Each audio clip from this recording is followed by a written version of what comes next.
რას ნიშნავს ადამიანის მეტამორფოზა, ნამდვილი ქრისტიანული, როცა ჩვენში ჩდება სიყვარული ღმერთისა, რომელიც მუდამ არის და თუ მუდამ არ არის, ესე იგი არ გიყვარს და თუ არ გიყვარს ვერ ცხონდები.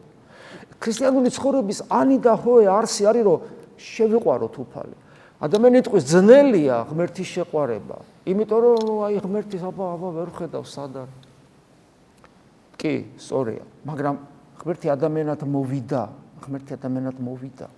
და მეტნაკლებად ჩვენ შეგვიძლია ფოკუსირება ჩვენი ყოფიერებისა გავაკეთოთ ქრისტესადმი, იმიტომ რომ მან თქვა, მან ილაპარაკა, მან ცხოვრების წესი მომცა, ის ჩემთვის მოკვდა, მან გამოაშკარავა ამას სოფლის, რომლის თავადით სატანაა, რომელსაც იგივე წმინდა წერილი მასწავლის, მთელი სისასტიკე, მთელი უპერსპექტივობა, უაზრობა, უგუნურობა, სისულელე, იმიტომ რომ სადაც სიწმინდეს დაინახავს, იქვე უნდა მოახჩოს, იქვე უნდა მოკლას, რაც ქრისტეს გაუკეთა ამ სოფელმა. და აი, როდესაც ადამიანში ნელ-ნელა ჩდება სიყვარული ცოცხალი ღმერთისადმი, რომელიც ქრისტესადმის სიყვარულის ტოლფასია და ანალოგია, იმიტომ რომ ქრისტე პიროვნულად ის არის, ვინც გალაქტიკები შექმნა, თავად ღმერთი ადამიანად მოსული და გაიოლებულია ჩვენთვის, იმიტომ რომ ქრისტეს სიყვარული შესაძლებელია, იმიტომ რომ მან პირველად მან შეგვიყვარა ჩვენ როგორც იანე მოციქული ამბობს.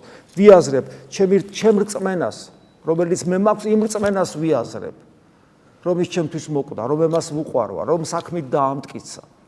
და მე მეიოლება მისი შეყვარება, იმიტომ რომ ჩემი რწმენა მასწავლის რა გამიკეთა მან, განმაცდეინებს რა გამიკეთა მან.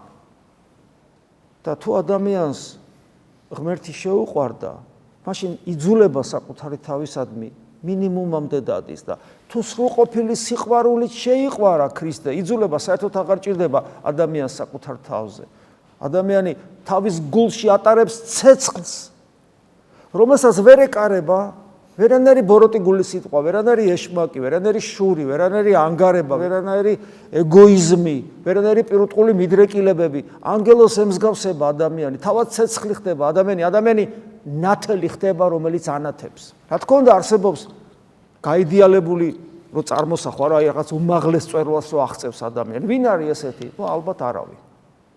მაგრამ მეტნაკლებად ვიღაცებმა მიაღწიეს. ამ დროს სულ ყოველთვის გრიგო ხანძთელი მახსენდება, იმიტომ რომ ადამიანი რომ ლოცულობდა, ანათებდა, მეტი რაღა დამამტკიცებელი გინდა, ხო, საოცრება იყო. მაგრამ გრიგო ხანძთელის გარდა უამრავი, აი წმინდანი ვინ არის წმინდანი ეკლესიაში? წმინდანი არის ის ადამიანი, რომელიც ანათებს და თუ ეს ნათელი გრიგო ხანძთელივით ესე თვალხილულად არ ჩანს, ის ანათებს იმ არამიწიერი სიკეთით, რომელიც ადამიანებს იზიდავს, მაგნიტივით, იმ ადამიანებს, ვისაც ინტუიციურად მარადიული სამშობლო, ანუ ღმერთი ენატრება.